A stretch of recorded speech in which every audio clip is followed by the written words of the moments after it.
Hello everyone, welcome to my channel USA 90 Day Fiance. Welcome to update new gossip. Sarper Güven is suddenly a fan favorite cast member on 90 Day Fiancé season 11, and this really puzzles me as a viewer. Shekinah Garner from Los Angeles and Sarper met in Turkey, where she was vacationing with a friend. Shekinah fell head over heels for the model, actor, and personal trainer Sarper. She decided to move to Turkey, even though Shekinah returned every other week to spend time with her daughter. The decision took a toll on Sarper and Shekinah's relationship, exposing the cracks that confirmed they shouldn't have been together in the first place. However, in the past few months, the fandom of Sarper has grown. Sarper is being praised for being a 90-day fiancé partner who is genuine and cares for his partner. Sarper is liked by fans as he has never cheated on Shekinah and has them convinced that he might love Shekinah as much as he loves himself. Sarper now has more green flags than red in his repertoire, which makes me question if we're even talking about the same person. Sarper Güven is suddenly a fan favorite cast member on 90 Day Fiancé season 11, and this really puzzles me as a viewer. Shekinah Garner from Los Angeles and Sarper met in Turkey, where she was vacationing with a friend. Shekinah fell head over heels for the model, actor, and personal trainer Sarper. She decided to move to Turkey, even though Shekinah returned every other week to spend time with her daughter. The decision took a toll on Sarper and Shekinah's relationship, exposing the cracks that confirmed they shouldn't have been together in the first place. However, in the past few months, the fandom of Sarper has grown. Sarper is being praised for being a 90-day fiancé partner who is genuine and cares for his partner. Sarper is liked by fans as he has never cheated on Shekinah and has them convinced that he might love Shekinah as much as he loves himself. Sarper now has more green flags than red in his repertoire, which makes me question if we're even talking about the same person. About a month before she moved to Turkey, Sarper told Shekinah that he had slept with over 2,500 women. I found it funny that she thought it was a typo, because while 250 was still a lot for her, she was okay with letting it slide. However, Sarper responded by saying it was between 2,500 and 3,000. He admitted that he used to have sex with 4.5 women a day, but said Shekinah is all he thinks about now. Shekinah was nothing if not dedicated to trying to make her relationship with Sarper work. However, I despised how Sarper exhibited controlling behavior towards Shekinah. Sarper Güven is suddenly a fan favorite cast member on 90 Day Fiancé season 11, and this really puzzles me as a viewer. Shekinah Garner from Los Angeles and Sarper met in Turkey, where she was vacationing with a friend. Shekinah fell head over heels for the model, actor, and personal trainer Sarper. She decided to move to Turkey, even though Shekinah returned every other week to spend time with her daughter. The decision took a toll on Sarper and Shekinah's relationship, exposing the cracks that confirmed they shouldn't have been together in the first. However, in the past few months, the fandom of Sarper has grown. Sarper is being praised for being a 90-day fiancé partner who is genuine and cares for his partner. Sarper is liked by fans as he has never cheated on Shekinah and has them convinced that he might love Shekinah as much as he loves himself. Sarper now has more green flags than red in his repertoire, which makes me question if we're even talking about the same person. About a month before she moved to Turkey, Sarper told Shekinah that he had slept with over 2,500 women. I found it funny that she thought it was a typo, because while 250 was still a lot for her, she was okay with letting it slide. However, Sarper responded by saying it was between 2,500 and 3,000. He admitted that he used to have sex with 4.5 women a day, but said Shekinah is all he thinks about now. Shekinah was nothing if not dedicated to trying to make her relationship with Sarper work. However, I despised how Sarper exhibited controlling behavior towards Shekinah. Related 20 best reality TV shows right now. On 90 Day Fiancé. The other way, Sarper was in control of Shekinah Garner's fitness and dressing sense as soon as she landed in Turkey. To me, it became evident that Sarper didn't like it when his fiancée was speaking up for herself. He didn't obey her and even refused to make their relationship Instagram official. In his People interview, Sarper admitted that if he were in Shekinah's shoes, he wouldn't easily trust a man with his past either. However, somehow, viewers seem to have hurt by forgotten the fact that everything you're introducing Sarper me did in his as like previous just a friend to spin-offs. your family. During an replied, episode of 90 Day if the issue is Fiancé, really polyamorous, The Other Way Season 6, and you could have presented me Shekinah as a claimed girlfriend that Sarper had individually, bricked out her or hair you could have extensions presented him during as his just a supposedly boyfriend. Then why can't I be the girlfriend, and he's the friend, you know? The Mexico native said she did tell some people in her hometown that she had a girlfriend, but didn't plan on telling her family before she moved to States. I can't do this, Amani immediately said as she left the table they were sitting at. You can't turn a hoe into a housewife. That's what's going on. Matt and Annie went to comfort Amani, where Annie asked for time alone with her. There, Amani told Annie that she wanted the world to at least know that she was in a serious relationship. I don't like her reaction. I feel bad. I feel sad, because she don't understand me. She want too many things in short time, Annie told producers. After the Thruple left the winery, Annie made a startling revelation about their relationship to Amani. I don't care about him. I love you more than him, she told her. Amani told Annie that Matt was part of the package, although she couldn't help but appreciate the validation. But at the same time, I don't know if it's coming out of her mouth, because I got really mad at her, so she's giving me what I want to hear, she confessed. I don't know how to tell Matt, or even if I should tell him. The cultural differences between Madi and Stevie continued to shine, even at the gym. The Iran native was surprised to see both men and women working out together, admitting it made him a little uneasy. In Iran, most women don't show their hair, let alone like their body. So, working out beside women really makes me uncomfortable. I'm always like talking to myself, don't look at this, don't do this, don't do that. It's like so weird to me, he said in a confessional. He then asked Stevie how she would feel if he began training female clients.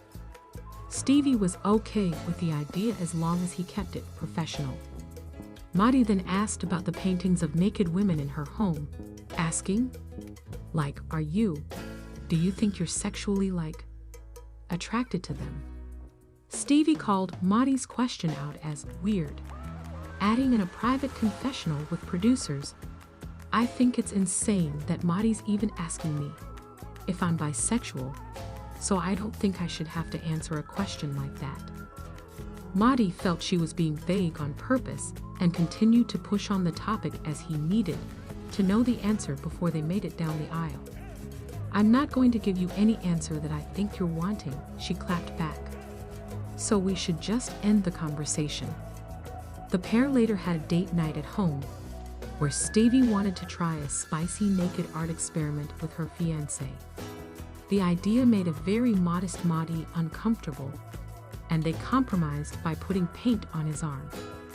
During their date night, Madi mentioned that the cost of the permanent residence visa was about to increase, adding pressure for them to get married within the next few weeks, rather than waiting the full 90 days, to avoid the price hike. I hear all the things that you've been talking to me about and like, as far as getting married. At this point right now, I don't know how I feel about that. Like rushing it, Stevie admitted. I need you to be adjusted, to living in the US because I don't want to get married. And then after we're married, you decide you want to go home.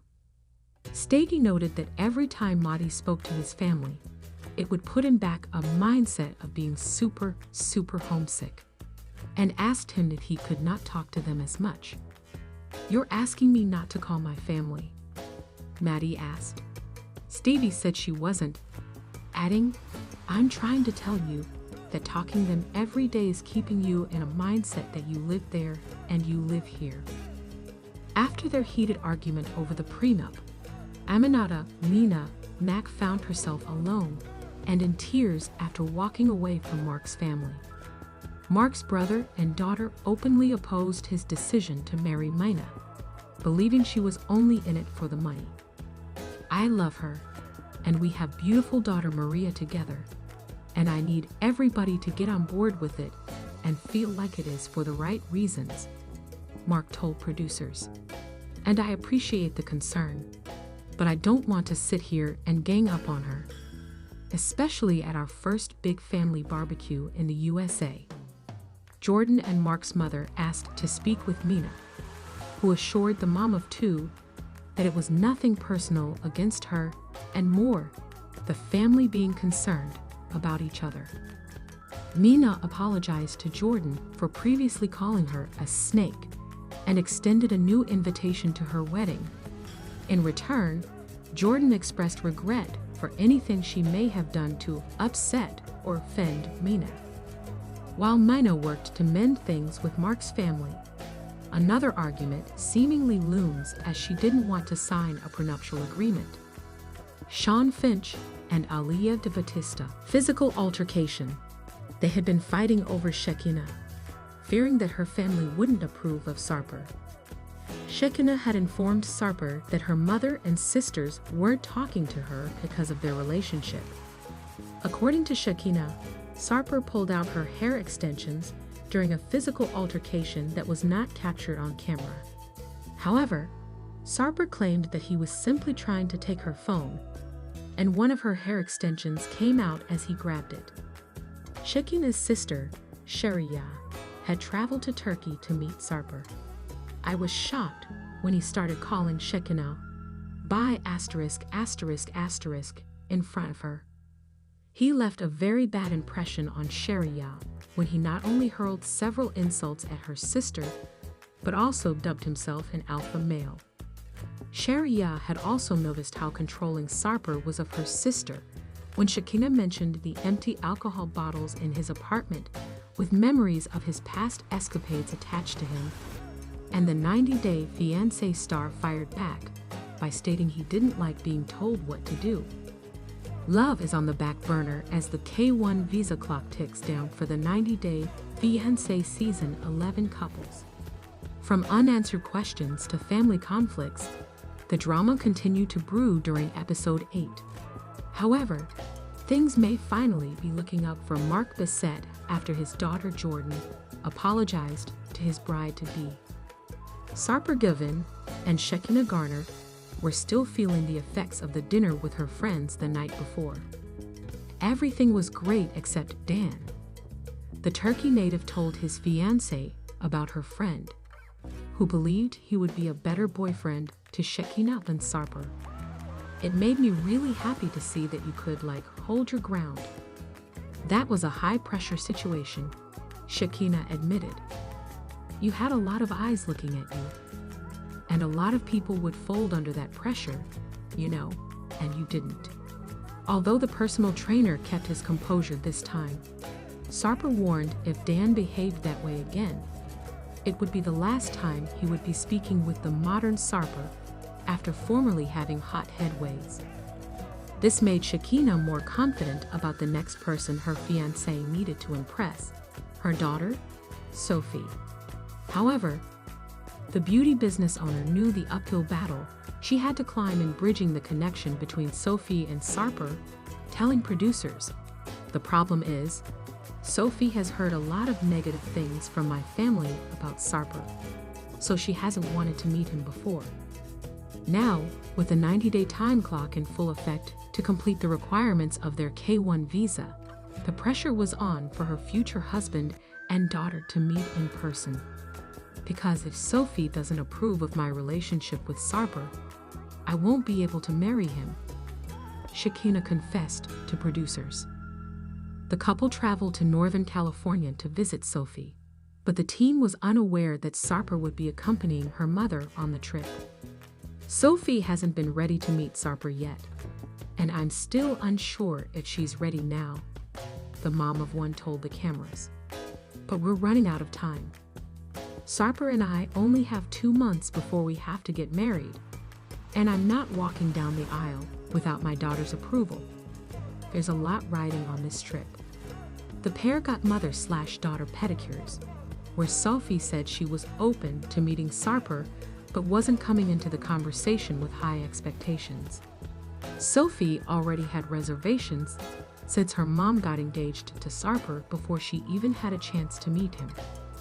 My mom's past relationships have definitely influenced my perspective of where she is with Sarper, because her past relationships definitely haven't worked out, and the guys that she's chosen haven't been the best, Sophie told the cameras.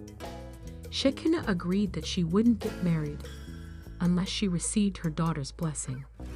Amani Jalassi, Matt Jalassi, and Eni Awiri were still navigating the dynamics of their complicated Thruple relationship and had planned to spend the day doing a winery tour together. However, Amani struggled with lingering doubts during the trip, feeling uneasy that Eni wasn't ready to be honest with her family about their polyamorous relationship. The trio had a conversation about their relationship during the tour, where Amani said they felt stronger as a throuple, but she felt there was an equal feeling she could feel herself chasing. Since the beginning of the trip, things were just going more in favor of Matt. He's the person who she kissed first when we met at the Day of the Dead, Amani explained. He's the person she has sex with for the first time alone, one-on-one. While I was not part of that, he is the person who she tells her family about. He's the boyfriend, and I'm the friend. Although she was happy about their progress as a throuple, she was worried about the growing closeness between Eni and her husband. Eni suspected Amani's uncomfortability and asked what she wasn't telling her. I'm sure you know, but I'm really